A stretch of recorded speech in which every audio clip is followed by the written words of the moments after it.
am bringing in some guests I have yet to have on the show before, one of which we've actually had here on the network with us for a while, Matt Foster. Hello. You've heard Matt and me on a couple of different reviews and with some other people talking about various and sundry different films out there. And then new to this altogether is an old friend that we've seen at many fantastic fests over the years, Robert Garza. Hello. Good to be with you guys. You just prefer Bob, though, right? Yeah, Bob is good. Okay, fair enough. It's funny. Like every friend I've ever had that will go by Bob, I don't call them that because of Twin Peaks. Yeah, so Bob wasn't really a thing to me, and my sister had a baby when I was early in high school, and the family put a $40 bet on what the first word we could get the baby to say was, and it was Bob. Nice. So it's been Bob ever since. I just picture the like I said, the demon man from Twin Peaks when I hear Bob. In fact, I saw a meme today I was trying to find again to show a friend of mine, and I couldn't, where it was like one of those, like me at the beginning of 2020, me now. It was like me at the beginning, and it was Laura Palmer's dad when he's all normal. Like, me now, and it's Bob. Okay. Only Twin Peaks fans will get that. But anyway, we are here not to discuss Twin Peaks, although I could totally do that for quite some time. And who knows what the future may hold. No, we're here to talk about horror in 2020. And this, more than any other year, is a very interesting time to discuss this because of the isolation that's been going on since March. There's been next to no theatrical releases actually happening. A lot of companies have decided to just put their stuff immediately on streaming, whether it's through VOD or make deals with streaming companies. The top movies of the year since March have all been films that didn't get theatrical releases, or if they did, they were extremely tiny ones. And also a lot of films from Hollywood that would have come out aren't getting any release of any kind because they don't want to go that route. So the films that have been the number one films in America have been films that are from independent small companies almost across the board. I mean, sometimes from like IFC, but that's a pretty independent small company, all things considered. And a lot of those films have been horror films. There's a film that came out this year called The Wretched that I enjoyed for what it's worth. I wasn't in love with it, but I enjoyed it. But that film was number one movie in America. This weird little IFC horror film. That's where we are. And it's kind of cool for horror fans because A, a lot more people are watching horror, which means a lot more horror will get made. And B, there's a lot more stuff that we can discuss in a larger group because people are watching it now.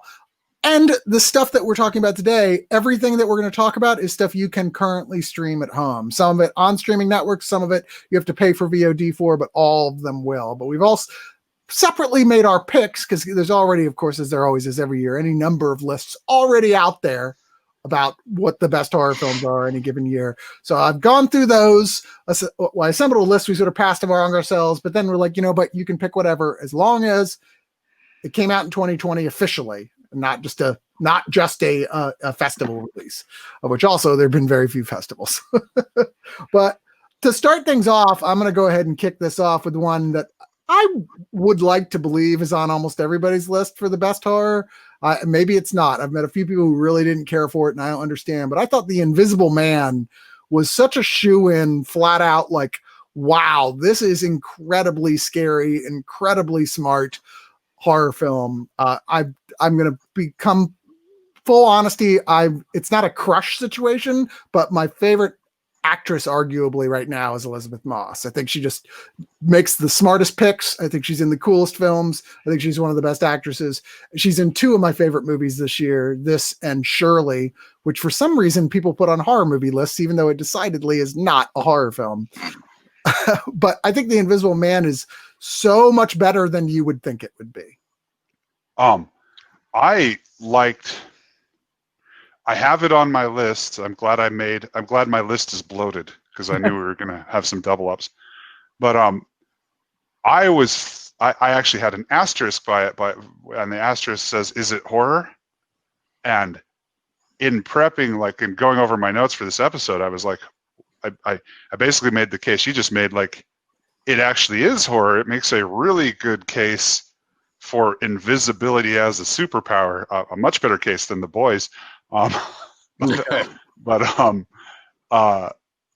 Because the titular invisible character really terrorizes her in a very nefarious, subtle way, and I mean, the movie's a whole analogy, right? But they definitely make that case for another thing. This is a personal axe of mine.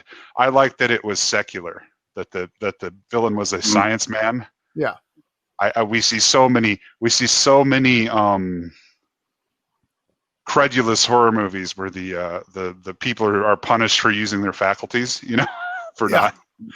But yeah, no, that drives me up the wall. You have to have a reason. If you're going to use a theological or spiritual analogy for that sort of punishment, then there's got to be something else going on than just that, or I start to go, or it has to be one of those things where it doesn't care whether or not you have faith. I keep dabbing at myself like it's removable. I just have to reconcile with that I look like this. You look fine, sir. But you called it an analogy, and I feel like it is both an analogy and you could watch it totally as not, because there are films that I've seen this year and many other years that I think function at their high point purely as the analogy. And the rest of it is like, just as what it is. If you can't connect with that analogy, it's not going to work for you. She Dies Tomorrow is a film I just saw that I feel like if you can't connect with the analogy, it's not going to work for you at all.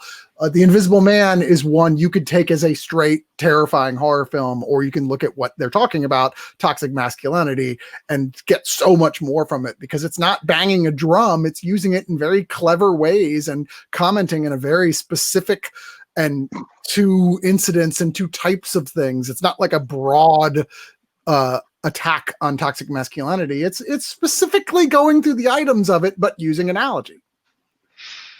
I kind of like that it does have it gets pretty, I don't want to spoil anything, but it transitions from slow gaslighty haunty horror to a very action, like there's a definite truth or consequences. Something finally happens in the climax. Yeah, it's so well timed. I love the way that they just built the tension. There's a point where as an audience member, for sure, that this is happening to her. That the movie's called The Invisible Man, so it'd be weird if it turned out it wasn't. But she's pretty convinced. No one believes her, and the movie has created enough doubt that you're still like, well, what if she's crazy on some subtle level? And then that scene where she's lifted up in the air in the kitchen by it is terrifying, because it's really one of those first moments the movie confronts you with like, yes, this is absolutely happening, and the guy is homicidal. Really think it's great. Bob, what are your thoughts on this film? This one didn't make my list. I only got 10. The most exciting part about the film for me is that more than a lot of other studio horror of the last year or so, lots of people were talking about this film. Yeah. And I think that was really good. Again, Moss, The Square is one of my favorite films of the last couple years. And so to see her, I'm not going to say that she's elevating the genre, but in her position that she's in a film that did as well as this did and got audience reaction, I think is really good for broad, even mainstream horror. Like you said, there's more people watching it now, but that so many people were talking about that film, and that was my favorite part of it. The film is good. Like I said, it just didn't make my list because I'm too wild. No, that's fine. I as long as you're like on the no, I can see why it would be on people's list. I think we're going to be fine. For sure. Bob, why don't you give us your first pick? I've got Extraordinary. Okay. I've got Micah Hearn and Enda Lohman. It's their co-directing, and it's their first feature film. This is the most fun horror comedy, I think, for me since Tucker and Dale. And because I don't know if it's because they worked in comedy before or not, but there was just so many little quirky original things in the film. Yeah. We've seen dozens of possession films, but the gag that when someone's possessed, they float is hysterical to me. There's more vomiting in that film, I think, than in Stand By Me, and it's plot driven. So And so they weigh less than a duck. I believe so. And so they use all these, like I said, part of the gag is that when you get something out of somebody, they vomit. Well, that becomes a running gag through the film, and that somebody floats turns into hijinks by Act 3. And Will Arnett as a Satanist was really, really, really fun. And so I really liked it. There are some scarier things in the film. It's obviously not trying to go full out horror, but as far as horror comedies, I think we've watched it twice since we saw it in the theater at home. I have not gone back and rewatched it, but I wanted to. It's one of those movies I went, wow, this is the type of horror comedy I'm always saying I wish we could get more of. For sure. And then here I am not actually going back and and doing it, and I really should. I think that I'm surprised that more people didn't get turned on to this thing because of the fact that it had such a big actor like Hader in it. And even though a lot of the rest of the cast were largely unknown, he's so all over the advertising for it for certain. Trying to pull up a picture of it here. I think I've got one. There we go. Yeah. It's really, really funny. And I think it is the type of film that's going to lead people to repeat viewing as well. Mm-hmm. Matt, did you get to see this one? I did not get to watch this guy. It slipped under my radar, actually. I've heard nothing but good. I was sort of, when you and a buddy talk about watching something and then you feel bad if you watch it on your own. Yeah. Yeah, for sure. I'm kind of in that place with it. So I've had to move past that. I even with my wife, it'd be like, oh, she always goes, oh, I get stuff. She's like, oh, well, if we can time it right, I'd like to watch that with you. And I'm like, that's on you. Because my time is usually I have a week to watch this. She's watching right now, getting mad at me. That's okay. I deserve it. I know. Matt, what do you got for us? I'm going to go with one. I believe that we've when we stopped, collaborated, and listened, we confirmed that I think I'm the only one that's seen. But I saw it at Telluride, and it kind of was the dark horse there that everybody was like, whoa. I was not expecting the little bottle movie directorial debut to get me that bad. And it's called it's One Bedroom, stylized 1BR. Mm-hmm. Very technically, I believe this is considered a 2020 movie because it hit VOD in 2020, which is I had that was my my other sub list was ones that barely count because they technically came out in late 2019. But I worry a lot about the rules. That's one of my lanes. I love you, Matt. This is it's a story about a girl that moves to LA and she gets an unusually cheap apartment. And then when she gets there, it turns out the reason it is unusually cheap is because you have to be kind of vetted by the HOA, and they're a little bit particular. Like they don't want pets and kids and stuff like that. And it sort of sets you up for a lane where like you think they're quote unquote just crazy, like they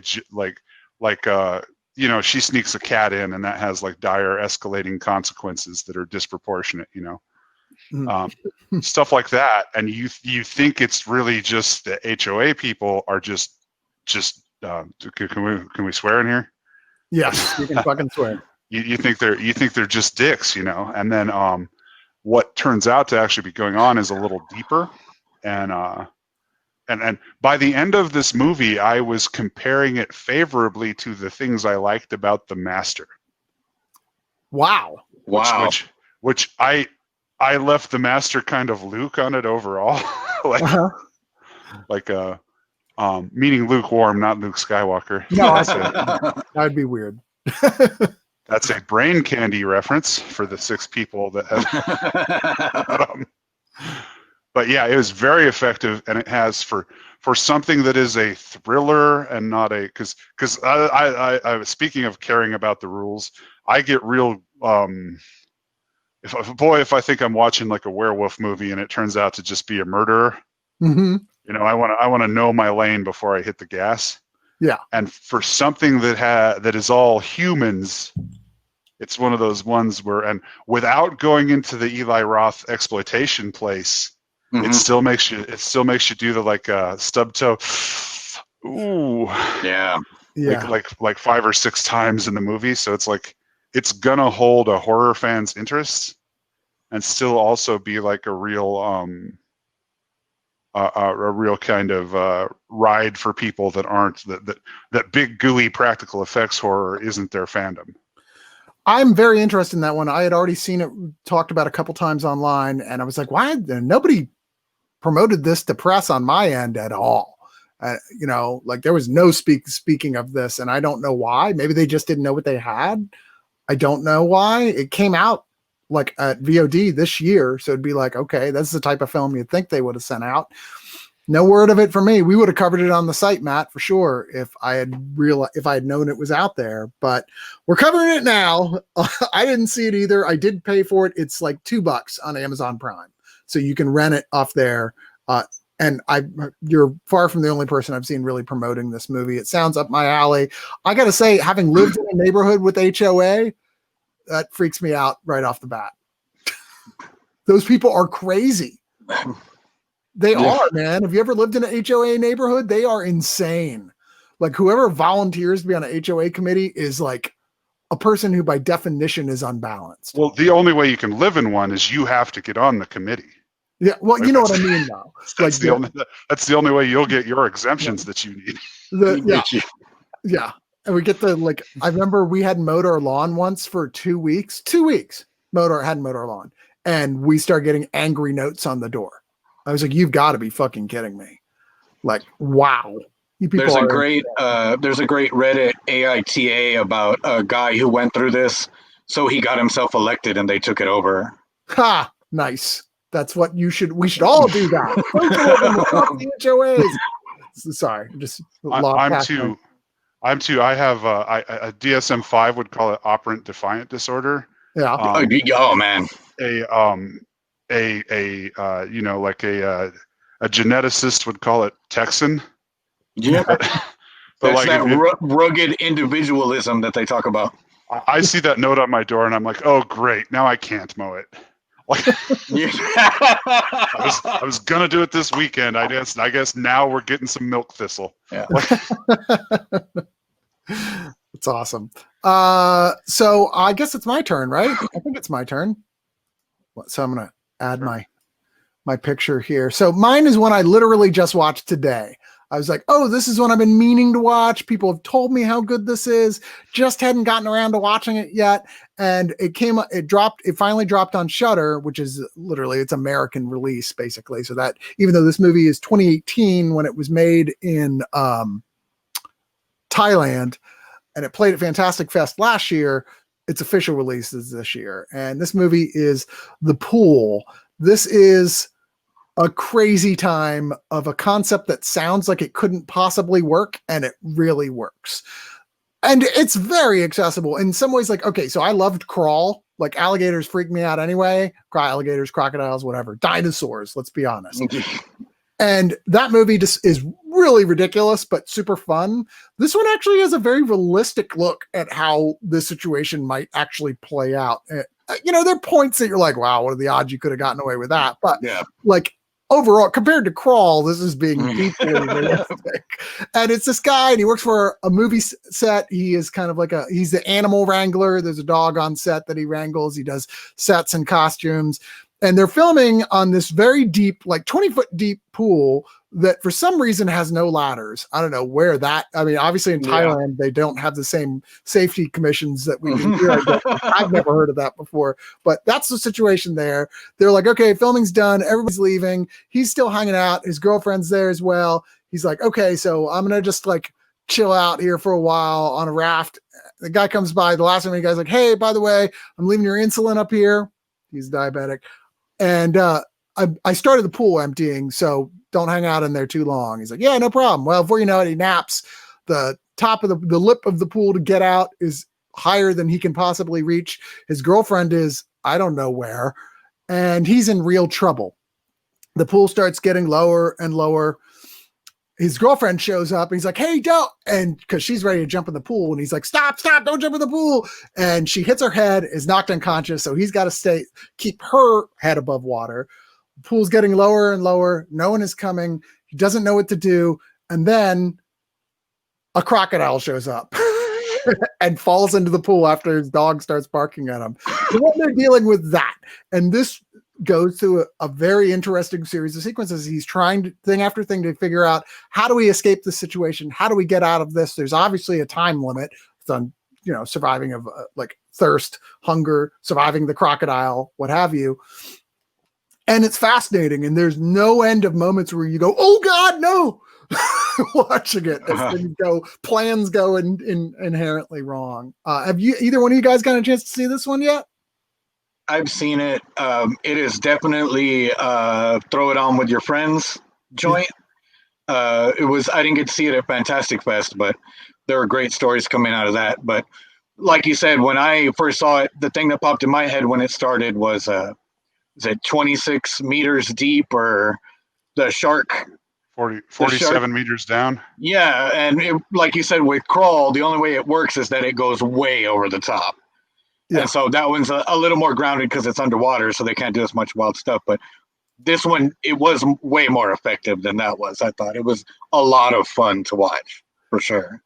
Even though it's got the weird pro-life message in it that I was like, why is this here? Believe me, it's not like preachy. It's just like, oh, his girlfriend's pregnant and they have an argument about he wanted her to have an abortion, hadn't admitted it. It's like, feels like more it's just trying to create character color than it is even trying to do anything really.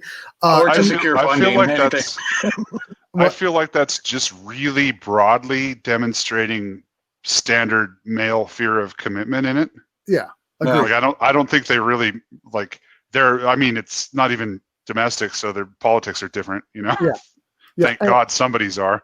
But the weirdest thing is that it sponsors, one of the producers is Pizza Hut, which is not that weird, especially for an independent or foreign film to have like a big corporation, one of the sponsors. But then there's the weirdest fucking product placement in this movie with Pizza Hut. Actually, I read a little trivia on this. The reason it's so specific is because the actual Pizza Hut, right? Like those 3 Pizza Huts in that area were really friendly. We're really tight with the production, and so I don't know if they kicked in producer money or if they just catered on set or whatever. But they were. Yeah. It's not Pizza Hut. It's those Pizza Huts. Yeah. That's awesome. That reminds me of the Dana Carvey show where they started with big sponsors, and by the end, the sponsor was like the sandwich shop down the street right next door. Yeah. The Teamster sandwiches. Yeah. Bob, what do you got? Next I've got After Midnight. Okay. I love Jeremy Garner. I've never seen any of his films. I missed this one at Fantastic Fest, choosing against it for another film. But I love this guy. He's on the record saying that he's playing like kind of prototypical backwoods jackass, and that everybody thinks he's great at it, so he's going to keep it up, kind of thing. But he's writing, directing, and starring in the films. Benson and Moorhead produced the film. Justin Benson's in it, which was cool. But I really liked. It's one of those things for me where what I liked about it is the goofy stuff is really goofy. The tender stuff gets really tender. And when they try to freak you out, I thought it was pretty effective. And I loved the third act. Like, hands down, I thought it was great. It was done. It's a tight film. It's not very long. I thought it did a lot of things that it needed to do before it was over. And I really got a kick out of it. Can you say a little bit more about the plot? Okay, so Jeremy Garner's character lives in Florida, I believe it is, and they're all kind of in the country. And the deal is that he wakes up one morning and his girlfriend is gone. And so where we pick up in the film, he's been living in that for a couple weeks and is under the impression now, and so is the audience, that there is a monster trying to attack the house every night around midnight. So the film carries on with, him reacting to that, which gets him in trouble with local law enforcement. Cue the local officer Justin Benson, who also happens to be the brother of the estranged girlfriend, and he owns a bar, and the people there are concerned because he's out by himself, and they know that's not a good thing. And the movie folds her in way before the half point, before the third act or anything like that. But the movie rides that line of is this or is this not. I thought it was great. That would be my comment on it, is the device of, is this happening or is he shooting at squirrels and hobos? Yeah. It is one of the best implementations of that I have ever seen. Also has one other thing I'd say is you've seen it, Matt. There's a really good scene between the lovebirds, so to speak, in the middle of the film, and it starts wide with them on the porch, and it's a 14-minute one take slow zoom to shoulders up, and I thought it was great. Yeah, it's really good. Like I said, the sad stuff's sad, the lovey stuff is lovey, the cute stuff's cute, and they get some punches in there too. Well, and the core relationship is so, like, the rise and fall of the relationship is just so, like, I mean, it really had almost a mumblecore real things happening, but without being, bad. That's a great comparison, because you take that middle of the movie and you make it 40 minutes longer, and that's every movie that the early 2000s. And I'm going to be the odd man out and say I was not a fan of this movie. I think it was just, I felt like it was one of those films that lead up to a horror punchline. Like, when he is at the party and they're doing karaoke, the whole thing was like, wow, we literally have stopped talking about this for 25 minutes just to get you off guard so we can have this wah-wah moment. But I liked a lot of things about it. There's that one shot you were talking about was amazing. I was like, wow, this is like incredible filmmaking. And I left this movie going, I would watch gladly whatever this guy does next, but I don't think this is his finest moment. What I would say about him is, if you like him, his first film, Tex Montana Will Survive, is on its film's YouTube site for free. And then he has another written director starred in called The Battery, which is a pretty much buddy zombie flick that might be my favorite zombie movie. And at least of the last several years. He's the friend. He's the guy with the drug problem in Spring, right? Yes. Yeah, he's the friend who owns the cabin. Okay. Huh. Yeah. So basically, his brand is pretty good with me. And Chris, I agree with you. I just think the rest, like, I had that criticism in my head, but the rest of the movie is just strong enough that I weighed it and measured it and was like, I'm still over the hump on it. That's fair.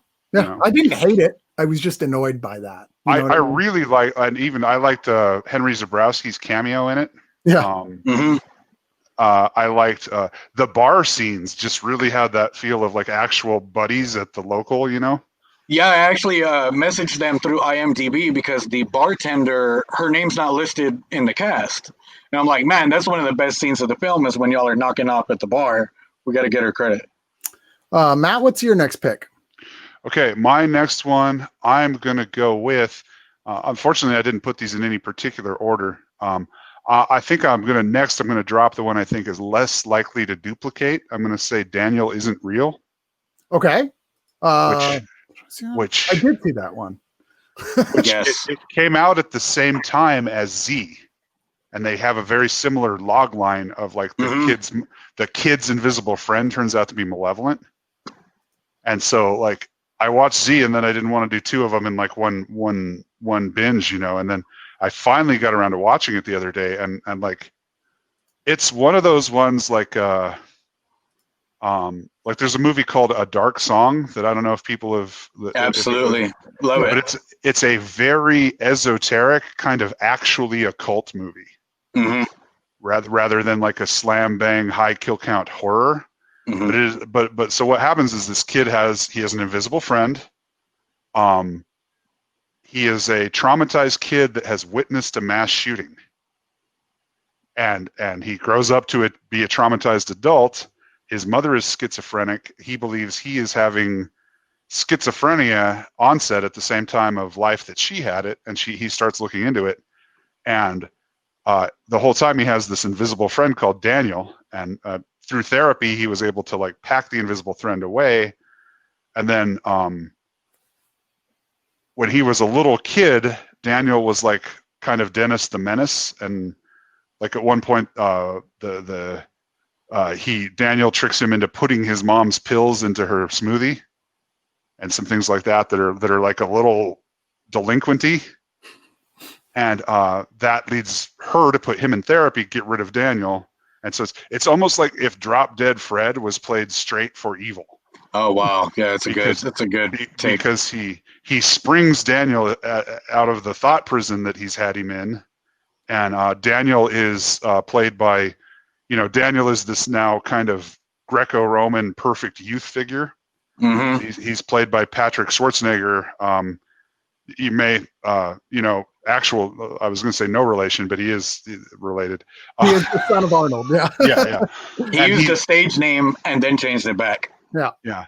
And he's not jacked like young Arnold, but he definitely is like a specimen, And he's got the charisma of young Arnold for sure. Yeah, he's very much the figure that he's the Tyler Durden to the Jack of the protagonists. I was gonna say, I think when we reviewed this, I was like, it's like if it was Fight Club but with Christian Bale's American Psycho character. That's what I was gonna say. That's what he reminded me of. Some there too was Bale's character. Like he definitely is able to turn it on camera, and but I really like the flick. I'm another big fan of that ending. Was my kind of jam. I really like the final cut was great. Well, and I think the problem with this movie and why it kind of ends up because you look at a lot of reviews on it, and on a granular review scale, this gets a lot of C's and a lot of 6s out of 10s. Mm-hmm. And I think the problem is that the premise sounds stale. For sure. It sounds like a hybrid of the invisible friend premise is a kind of standard horror premise.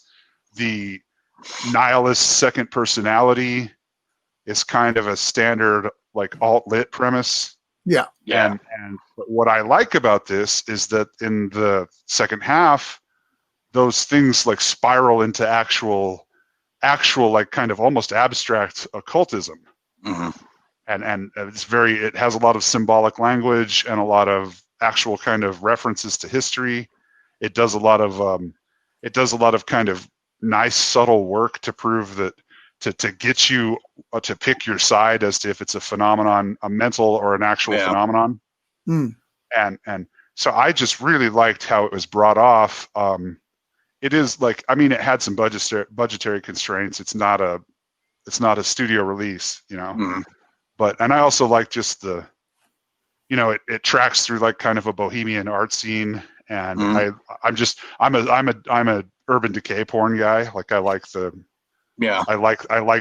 physical choices that were made about where to film it. Concrete walls and pipes in the ceilings and old factories and decaying lofts and stuff like that. You're a big fan of the Fallout games, I'm presuming. Yeah. I was just saying, like, I think the people in Last of Us are lucky because all they have to do is kill some zombies and they get land near Jackson. Nice. But, that would be my next one. I would definitely recommend that one as well. I thought it was fascinating. I think Patrick Schwarzenegger makes a strong case for him being a much bigger star in that film for sure. And I think the director pulled off a lot of really fascinating visual stuff there as well. Full credit to whoever did the lighting in that movie because it plays a lot into how visually impressive the movie is. Well, my next one, I'm pretty sure you guys have seen. If not at Fantastic Fest, then you've seen it since, which shocked me that this Spanish language sci-fi horror film has actually gotten as widespread seen as it has. It never would have happened any other year but 2020. But the platform is one that I think has to be seen by everyone. It is a fascinating, gripping sci-fi dystopian future film. It's a guy who wakes up in this tower style prison called a vertical self-management center. Every 30 days, the inmates are switched between the many unclear how many floors, which are fed by a platform, which at the top floor starts totally filled with like an incredible repast of food covering it, of all kinds of food, and lowers, with each floor, it being on each floor for about a minute before it lowers. You can eat as much as you want, but you cannot take stuff off of it. You can't just sweep stuff off of it to save, or you are punished. Right. So the idea is the lower it gets, the less food there is, the more desperate you are. No one knows what the rules are, though tons of people have theories, including theories about how in the lower levels they've resorted to cannibalism and what have you. This is a political allegory, to be sure, but a brilliant one, and one that, despite its allegory, makes for an incredibly gripping and deeply disturbing movie that I highly recommend. That sounds like a philosophy class thought experiment, like a trolley problem type thing. Exactly. Do you take the finest roast turkey for yourself, or do you use it as barter with the lower rungs? Yeah, and that's the sort of thing that they get into here, but never in a way that feels like they're asking teaching questions. It posits it in a way that feels like a realistic situation. And that's what really makes this film work. Highly, deeply recommend it, guys. If you haven't watched this one, it definitely makes my top 5. I actually haven't, because I guess I didn't understand what it was. Mm-hmm. I guess I misunderstood. Like, I was thinking train platform, and I had a completely different movie in my brain. So I missed the boat on this one. Bob, did you see this one? Yeah, I will say it's great. The one thing I remember that I really dug was there's lots of prison films. There's none quite I can think of like this, but I thought the oppressive nature that came through of the rooms that they were in was really well done with the camera work. Mm-hmm. It's claustrophobic in some scenes. The food is shot how you would want food in a film like this to be shot. Mm-hmm. And I really liked it. And it has twists and turns in it too. For sure.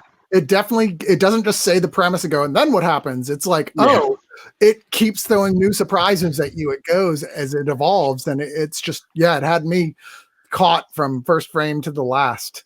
Well, Bob, it is your turn. What movie would you like to pick? Okay. Open my notes. Yeah. This is one I kind of went back and forth on whether or not it needed to be on a horror list, but there's enough dream sequences and stuff like that. I think it's all right. But it's another from Fantastic Fest last year, The Other Lamb. Oh, man, that's been on my list to watch. I saw that on so many people's lists, and I've still not watched it. And I'm going to try and say her name because I practiced, but it's Malgorzata Somoska. She has a film from about 5 years ago called Mug, which is more drama about a man who has a face transplant. That's really good.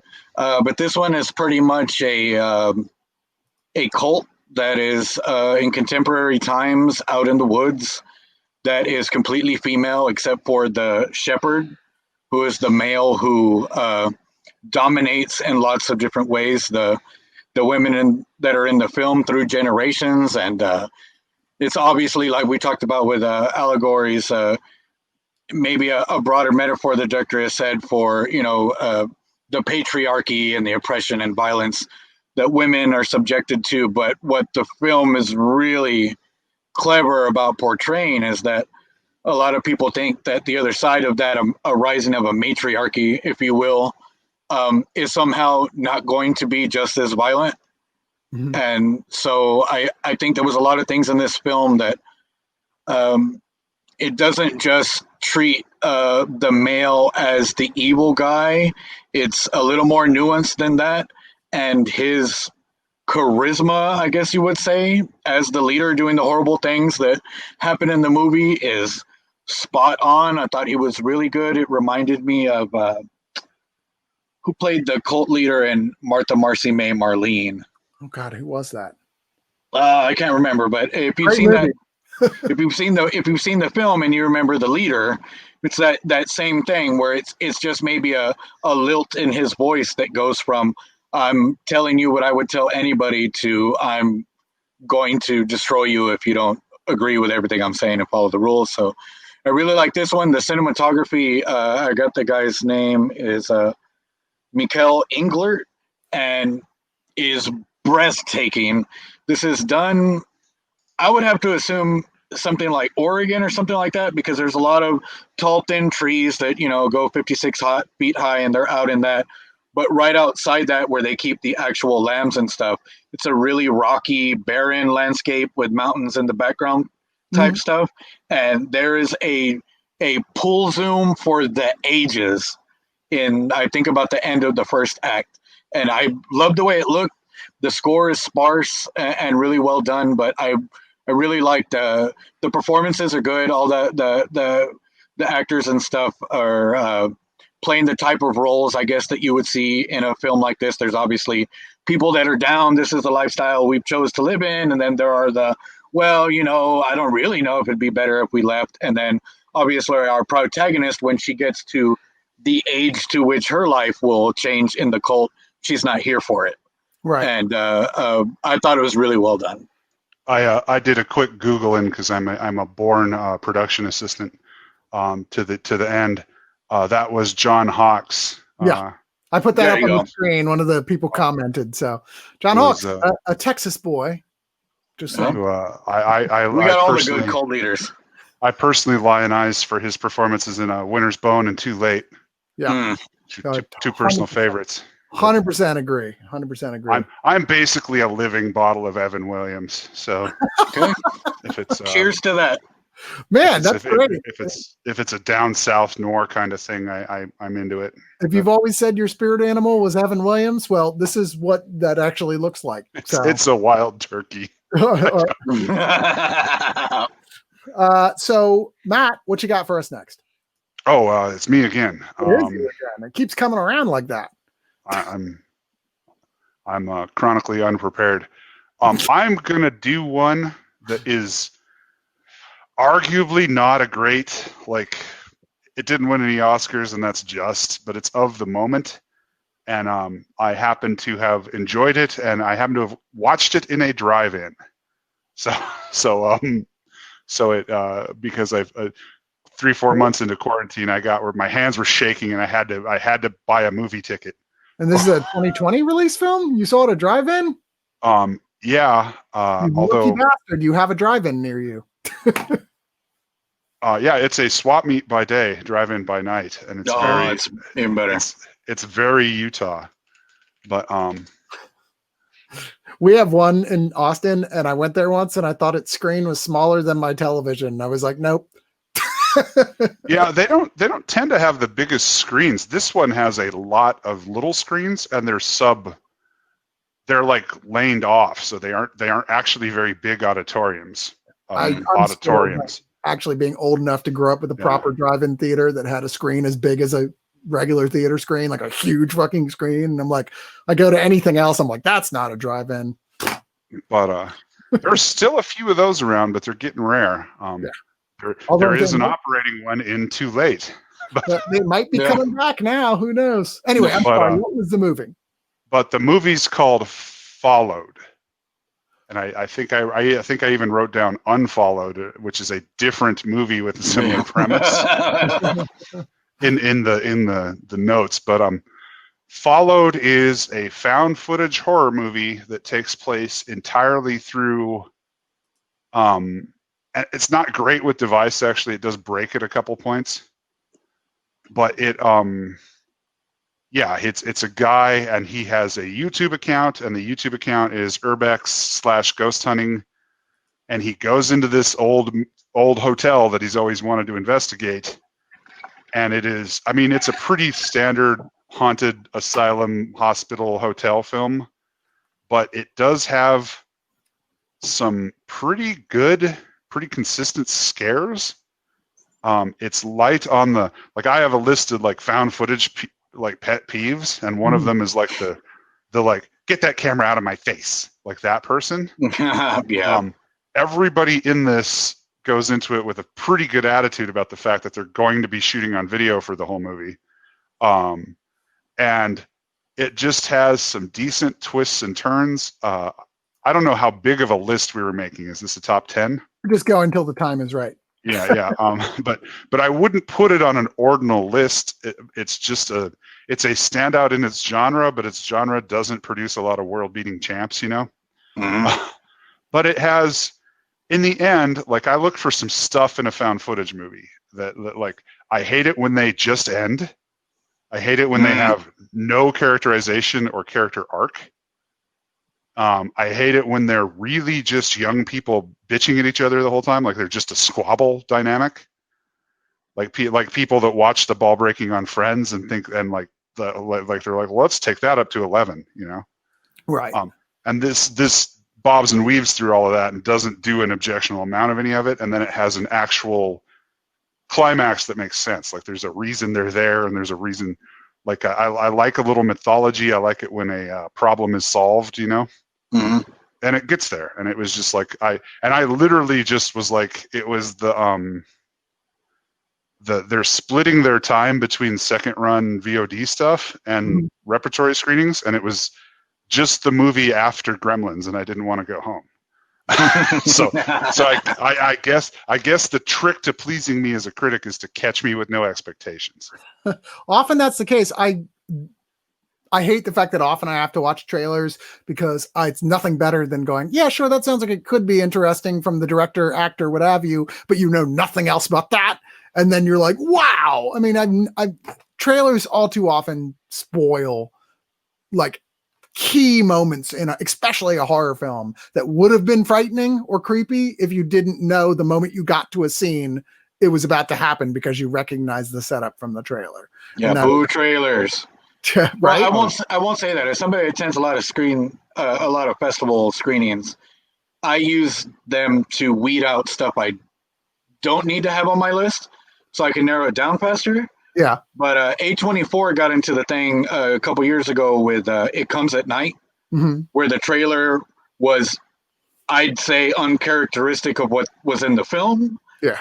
But they're also have a second trailer out for Saint Maud, which I would suggest everybody see. But the second trailer that's called Ash Wednesday, is actually, they named it, that came out in February, shows the last frame of the film. There is maybe or maybe not a conceit in the film. There is no mystery in the second trailer, and it's baffling to me. We hate it. Yeah, that's the worst. I'm like that guy again. Did not care for Saint Maud. Everyone else loved it. I walked out of it mad, going, "Why? What is wrong with you people?" I haven't seen it. I meant I hate trailer spoilers. I'm the same way with The Lodge. Like everyone loved The Lodge. I was like, "Fuck this movie! It was so bad." Everyone's like, "What? You didn't like The Lodge?" I'm like, "No, I didn't." And I would tell you, except I'd get mad and stompy, and I'm not going to do that. So, but I do want to address what you were talking about, Matt, with the dearth of investigators, found footage, haunted asylum movies, which who knew that was going to be a hugely prolific genre of film, but the Scooby-Doo fan kid in me is thoroughly excited by that fact that that's a thing, even though admittedly, even some of the most popular ones are not really very good movies overall. Like Strange Encounters, what is it? Spooky Encounters, whatever it is. Oh, Grave Encounters? Grave Encounters. That's not a great series, but it is what it is. But if you like that stuff, I discovered kind of by accident the best one I've seen yet, which is a South Korean one called Ganjiam Haunted Asylum. Oh, yeah. That's the film Grave Encounters wishes it was. Actually, if we're getting out of the 2020 lane, not completely, but go ahead. There is one on Amazon, and it's called Bad Ben, and it is absolutely shot for $1. And it is shot by one middle-aged guy, and he is the cast, crew, and writer. And it is not, strictly speaking, like great, but for one guy on a shoestring, he does it better than Blumhouse, you know. Like it has a lot of good validity to it. I'm actually not a Blumhouse hater, but my point is that he made the product. He validated the concept of what's great about these is anybody can shoot one. Yeah. There's been a couple of films this year, I think, that would qualify as, wow, so DIY and so cheap and yet better than a lot of the big horror films. We just had one drop on Shudder, Host, which was, I don't think I'd call among the best of the year. It's basically just Paranormal Activity, but setting it in a a setting like this. But that being said, it's at least as good as a Paranormal Activity movie, and better than a lot of the Blumhouse like cheapies out there. I was like, oh, plus it's under an hour, which is refreshing. To jump on what Chris, you and Matt said, my love for Host came from what you guys were both kind of getting at about when I heard about Host, I was like, oh, it's a Zoom call and then they're going to make it a horror movie. But I didn't expect any of the stuff that happened in the last 2/3 of that movie, which is why I loved it, because I left feeling, oh, this was a horror movie that they're like, oh, we'll shoehorn it in a Zoom call. Yeah. And so for that mechanic, oh, I thought it was great. Like you said, compared to a lot of the stuff where you're like, oh no, we can do whatever we want and we can get in cars and we can actually cut and make it seem like we didn't. That shit just seemed like they shot it one night.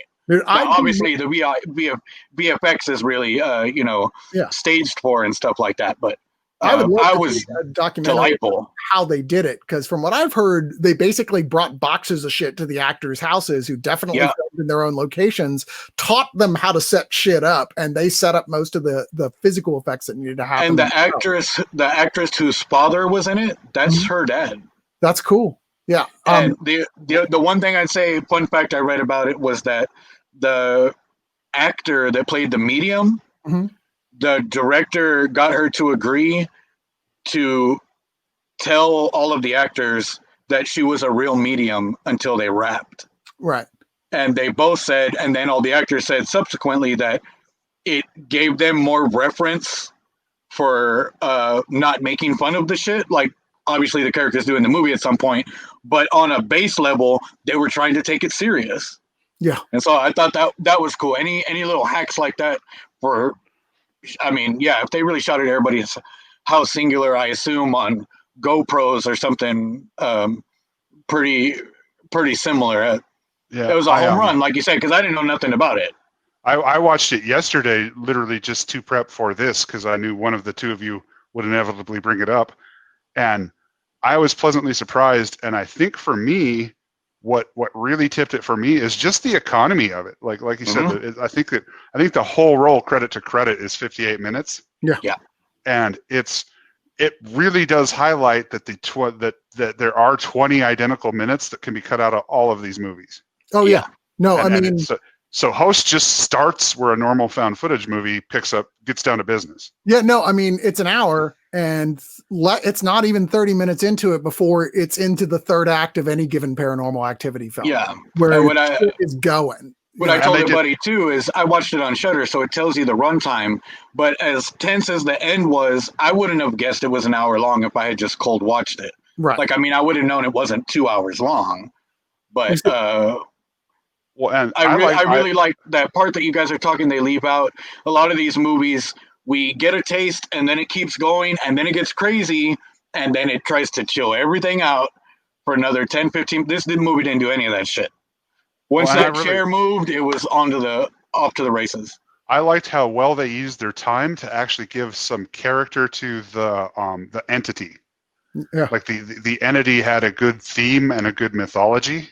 Yeah. And was actually like the things that were happening in the background and the method by which it attacked and things like that made sense. Mm-hmm. Like it laid out some rules and played by them, and it did it with a real quickness, you know.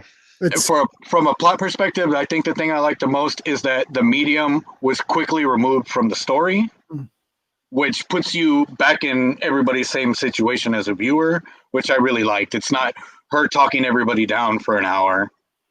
And I think, like I said, it's not my favorite of the year, but I think this is going to be fascinating and discussed and is worth watching, because in terms of structure, it is an accomplishment. It does do that. It looks into the face all of those other movies and goes, why are you so fucking long? What did you waste all that time for? Why do we have to see the shot we always get of the side of the road with the trees going by and just sound? We don't need any of that stuff. This is so much scarier if you just get to the fucking point and get the 5 minutes. the 5 minutes that are the film nerd getting revenge, where he's just like he has the guy say, "Oh, you brought a camera," and then that guy looks like an a-hole, and he gets his little revenge on the hundreds of that guy that he's known. Yeah, like we just don't need that. We know how cameras work now. Like, all right. So we're going to do one last round with each three of us picking one more here. And I'm going to start it off with a film that sadly a lot of people haven't seen. I never even heard of this until it came out on Blu-ray. And I was like, what is this? I'd do my research. Like, apparently it played a few festivals.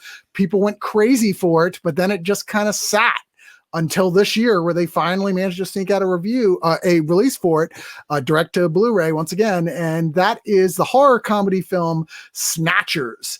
This shit is tight, man. It is really fucking funny, splat comedy.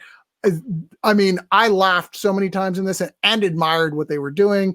This girl in high school loses, as you can see there in the Wikipedia text, she loses her virginity to her boyfriend.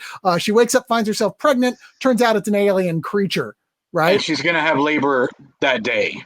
Yeah, she's going to have labor that day.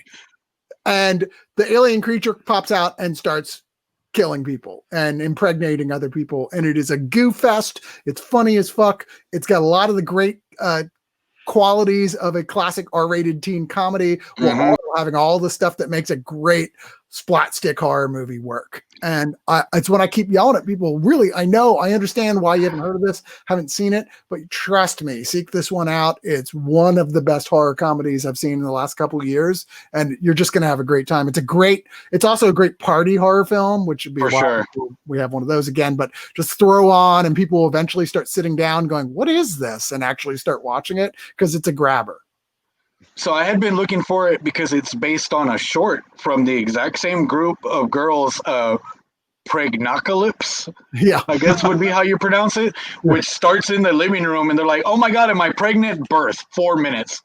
And they essentially just made the 80-minute version of it. But like you said, there's so much of the old 80s. The girls are cursing. They don't give a fuck.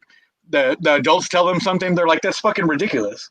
Like stuff that you don't see in a lot of these movies that have kids in them, and they're teenagers, but oh yeah, we really like that one. The splatter stuff, the light gore stuff was a lot of fun, and they used practical whenever they could, and I like that. I mean, it's a great example of something that went, there's no way to do this whole, because there's some giant monster shit in it, so like, there's no way to do this whole thing in practical, but how do we make it where we can use practical as much as we can and then use CG to do the rest of it? And I thought they did, for a super low budget film, they did an incredible job of that.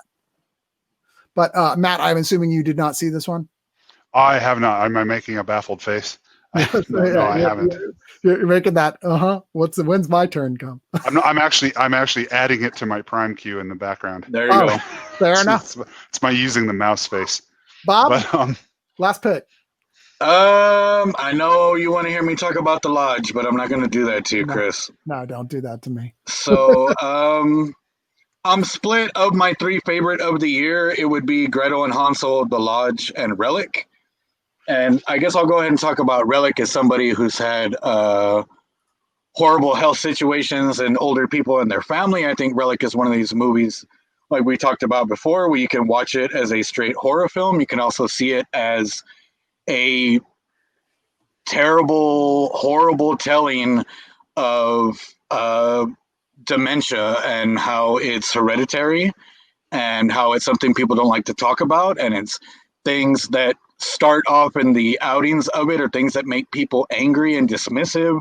And so when the movie starts and it's the grandmother, mother, and daughter, and no one's heard from grandma in a while, so they go out to her house to check her out, and she's not in the house and she's been gone for days. The daughter quickly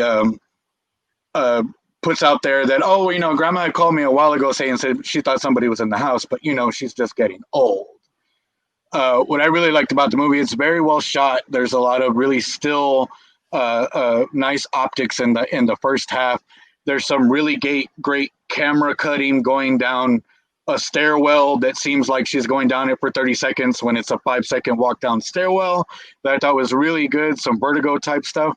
But the ending of this movie, as someone who loves the bleak, horrible, sad stuff, is one of my favorite horror endings, probably in the last 10 years or so.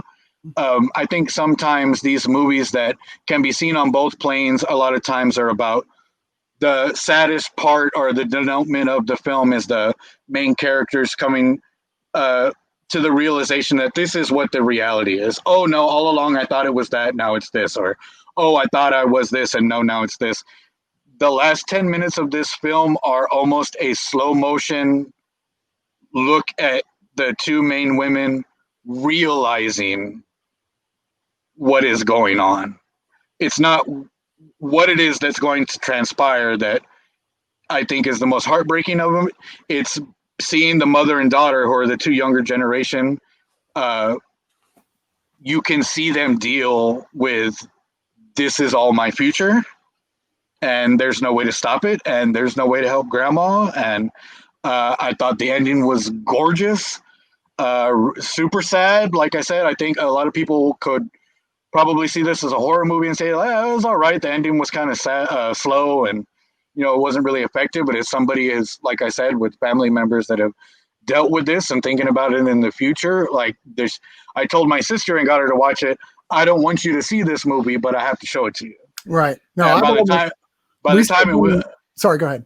No, by the time it was about 5 minutes, once you're in the final scene, she's like, I'm so glad you showed me this, because you don't see this dealt with, I think, in the, I'm not going to say that it was kid glove, but in the soft way, I think that they dealt with the story and with the characters, showing you both sides. People get angry and people misunderstand, and lots of things can be interpreted different ways, and everybody's got a role to play, and that's horrible. But life doesn't really care about any of that, is the last couple minutes. And for a first-time writer-director, her name's Natalie Erica James. She co-wrote it with Christian Wright, who wrote the short Creswick, which, if you haven't seen, is on YouTube on Alter, which is a really great little short. But the director, last name James, has got a hell of a horror movie. And who doesn't love a sad Australian horror movie? I'm with you. That's one of my favorite films this year. I think it's a movie that transcends being a horror film. Although there are films like that I'm like, oh, it has horror elements, but is it horror? I think Relic is decidedly a horror film, but It's super smart. It's allegorical, but once again, it stands on its own, even though there's a lot of stuff that has a sort of dream logic to it. It's one of two films this year that incorporate an awful lot of ideas from the horror classic novel House of Leaves. The other one being a really bad movie with Kevin Bacon, directed by David Ayers, that takes that and does nothing interesting with it. Here, this is, I'm blanking on we reviewed it not that long ago, and it's already faded from my memory, but it's like, they were the team who did Stir Echoes together. So, wow, exciting. Those guys will get together again, and then it's really dull. I saw it on literally not a single best of list because it's is it that We Should Have Left? Yeah, it's not good. It's not terrible, but it's not good. To hell with Kevin Bacon. Kevin Bacon should never be allowed to make another film. This movie is gorgeous, and that they would rip it off. As someone, I will just say this, because this is the place to do this stuff. The short story that film is based on is not only really good, but it has none of that lifted creativity, which is a shame. The short story is pretty much a guy. I haven't seen this film because I was so angry about the trailer. But in the Kellman novel, You Should Have Left, he's out at a cabin because he's writing a sequel. He wrote like a big Hollywood movie called like Barbies or Girls Time or something. He's writing the sequel, and it's all in a notebook. Everything that's happening is happening in this notebook. Mm-hmm. And so because he thinks it's the house, he tries to get outside help from people in the town, because they're obviously in some, quaint little German place to get away. And they're like, oh, you shouldn't have rented that house type stuff. It's on the creepy mountain where the kings used to live. Sorry, I had to get it out. I love House of Leaves. I love House of Leaves. I think it's a masterpiece. And the first thing I've seen adapt its ideas in a way that was not just ripping it off, but doing something interesting in its own way with it was Relic. And it did it. It really made sense in the way it used it. Matt, did you get to see this one? I did not get to see this one, but you kind of had me at Australian. I love me a good Australian horror movie. They seem to have a to go with their beach-going frivolity a real sense of also decadent tragedy. Absolutely. Probably Rabbit is Rabbit. I don't know if you've seen from 2017.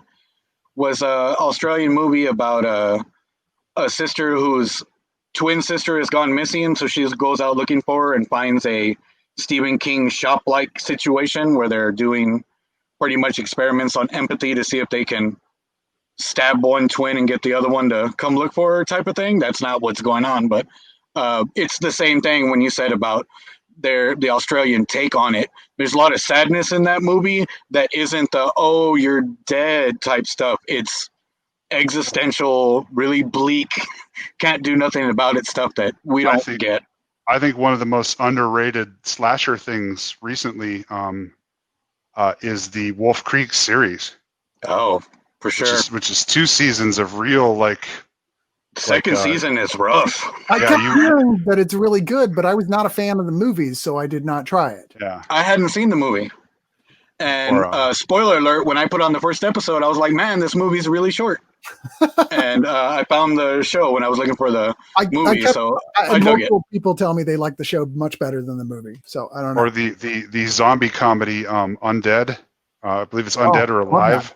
Undead, the one that God, what is it? Really well-known directors who did it. I even interviewed them. I'm blanking on their names. Yeah. They did so many. They did a movie with Ethan Hawke called Predestination. Oh, I don't remember their names. Yeah, they're brothers. I forget. Anyway, Matt, it is your turn. Your final turn. Pick carefully, sir. I am at a real splurge. Splurge, something like that. Yes, yeah. I think I've pronounced it spherig, but I'm not sure. It's like that. But I'm really dead tied, and I guess I'm gonna have to go with the one that I think is the better movie and not the better concept. I'm gonna give the honorable mention to Blood Quantum. Fair. Which is a zombie movie with a novel premise that native people are immune. Yeah. And it's a Canadian movie, and so the kind of militant native movement is the last bastion of civilization in it. It's a good premise and a good setup, but it does eventually just kind of devolve into a normal zombie movie. Yeah, that was my take on it. But it's if you're only a mild zombie movie fan and you're not watched to death on them, it's a great one. And the cast is like they really nail as a person that spent a lot of time on that border. They really nail the atmosphere. I'll put it that way. You're trying to sneak 2 picks in. I see you. Yeah. I'm maneuverable. I'm slipperier than I look. I have 9 honorable mentions when you're done, Chris. That's fair. I have 1 honorable mention actually that is 3. Well, you said that Blood Quantum was your runner-up. What's your actual choice? I think I will give my last pick here to Color Out of Space. Okay. Which is the Nick Cage movie. It wasn't everybody's cup of tea, and it wasn't like a lot of people thought it was going to be Mandy 2. Yeah, for sure. Yeah, it does have some production, some superficial elements in common, especially if you just stack the trailer for Mandy and stack the trailer for Color Out of Space. Yeah, I was going to say that people probably thought that because the posters were similar. Just the color palette and the Nick Cage tie-in and crazy, the general conceit being both of them kind of. But I like Color Out of Space for one reason. I like it for the same reason I like Midsummer, because it's a very psychedelic initiatory movie. Like it does good work with the you can tell someone, sorry mom if you're watching, you can tell someone on the team had actually taken drugs before. they didn't do like the sloppy acid trip that you see in a lot of movies. And I also I have to like the Gordon Ramsay meme, finally some good fucking Lovecraft. Yeah. Like wherever you land on this in the end, it is probably and I'm going to get in trouble with From Beyond fans, and Reanimator fans. But but it's probably the technically best and one of the more accurate Lovecraft adaptations ever. Yeah, in the Venn diagram of like actually a Lovecraft adaptation that's directly adapting his work to great movie, it ends up meeting in the middle and being the best one. I would rewatch Reanimator any day over this, but that's barely a Lovecraft adaptation. This is flat out an adaptation of The Color Out of Space. And while it did delight and horrify me as a child, at this point we are watching Reanimator for camp laughs. Yeah, for sure.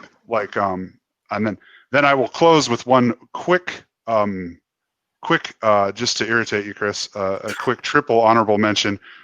Without getting into the plots of the movie, I'd like to praise Sea Fever, Sweetheart, Underwater, and The Beach House for just making me glad I'm inside. That's fair.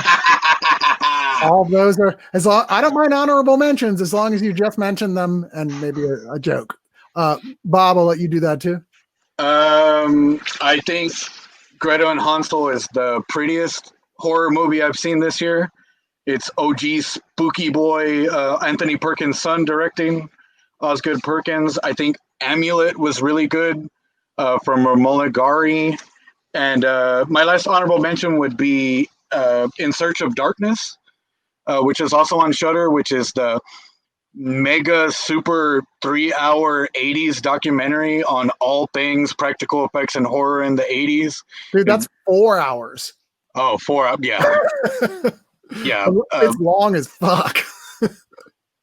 But other than those, yeah. A lot of my stuff I didn't list was not because they're not among my top, but because I already reviewed them on the site. But The Beach House was one of my very, very favorites. VFW was one of my very favorites. And Impetigore was one of my very, very favorites. I've done full reviews of all three of those. Now comes the part that you two were not prepared for. You're going to hear a knock on your door in a second. You were going to want to put on the armor that I sent you. You got that earlier today, right? Whichever one of you lasts the longest wins all the money, but it's not going to be easy. Are you ready? Let's do it.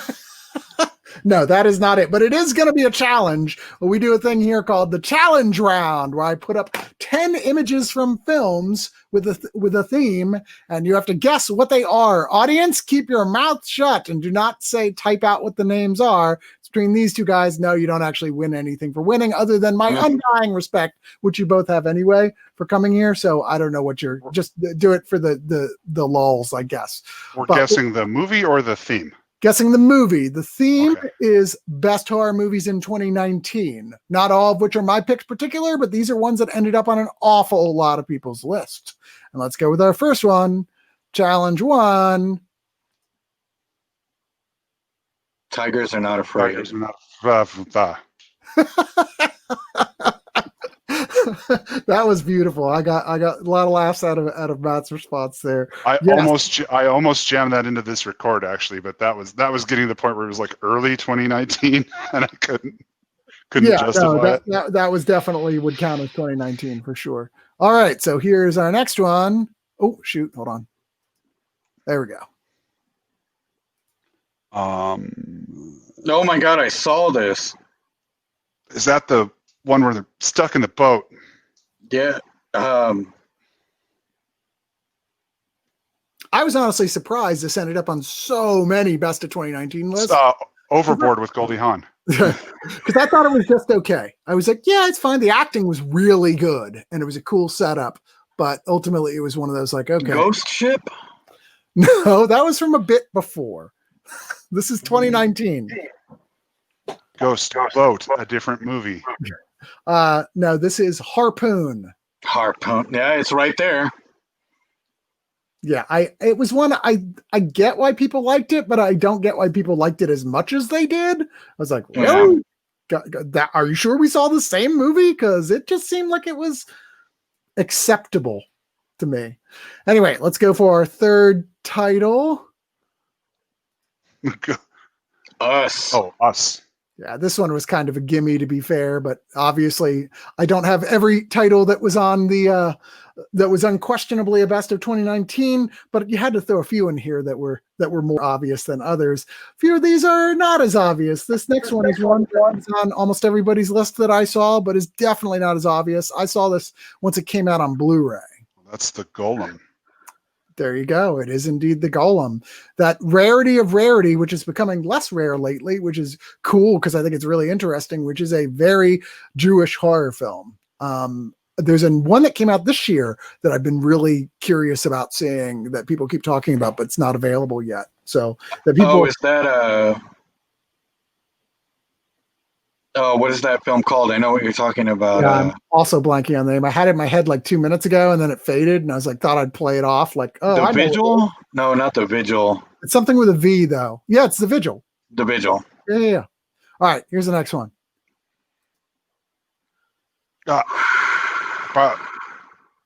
Y'all know it? Seen it? But I'm locked up on it.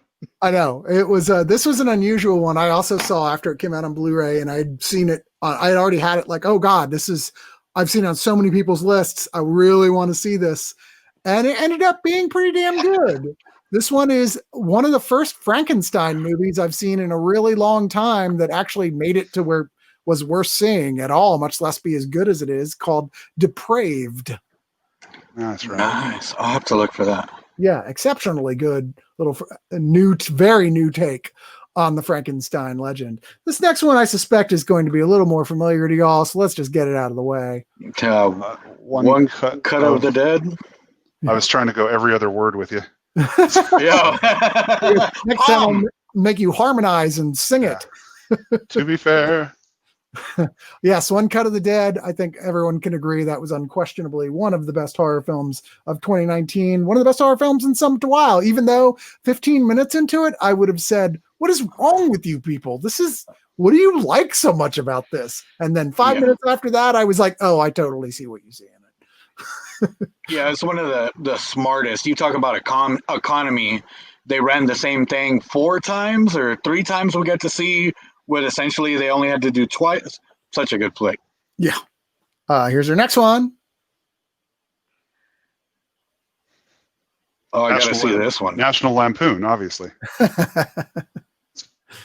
So y'all have not seen this one? This is not playing on Hulu, by the way. I believe they picked it up as an original after playing a lot of festivals.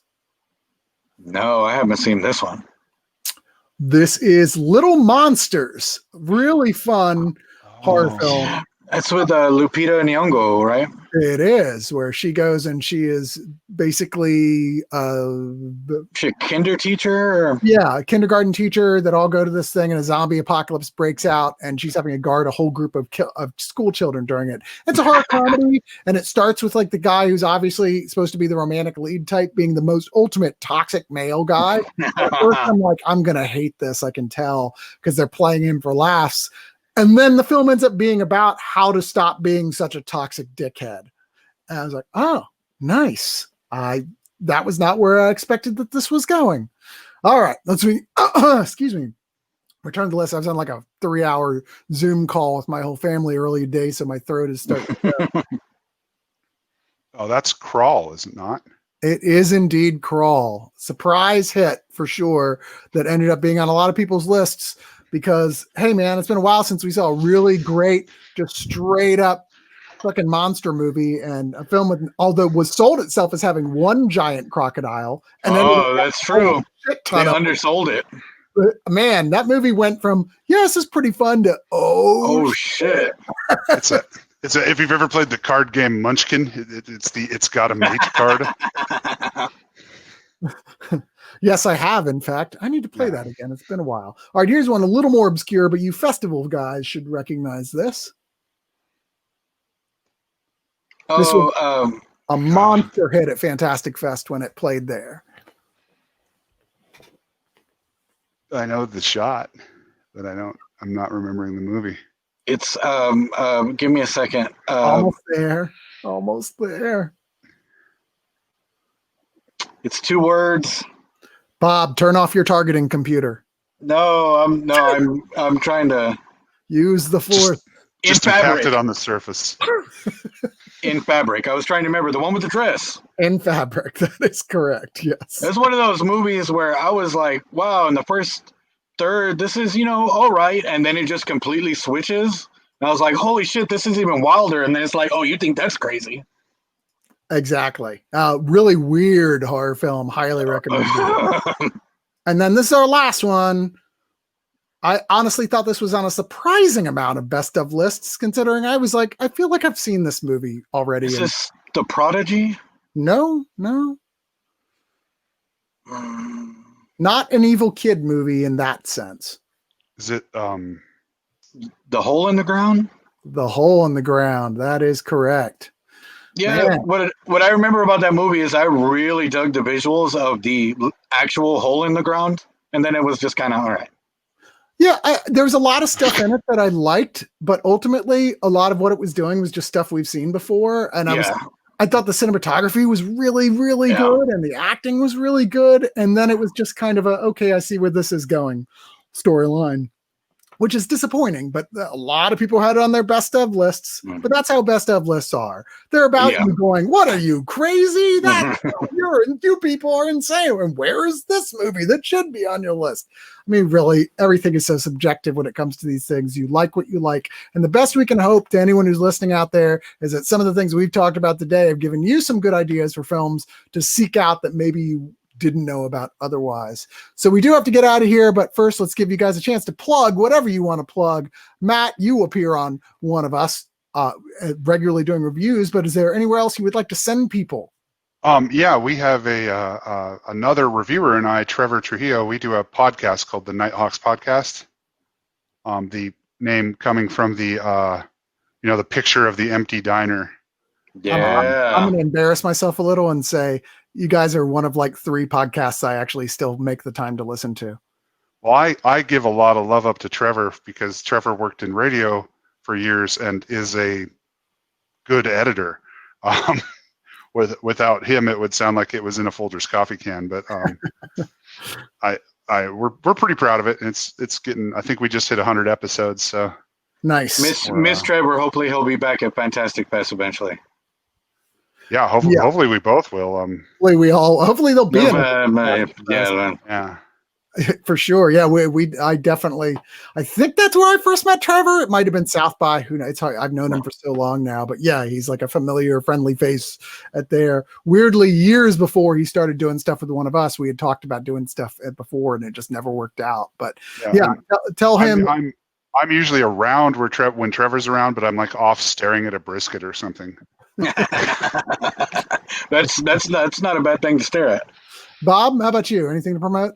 Nothing creative right now. Just be kind, wear a mask, support your local food bank, subscribe to Shudder so we can get more original movies in this time of movies with no distributors right now. It'd be nice to watch a bunch more movies while this is going on, so give them a little pat on the back for keeping it going.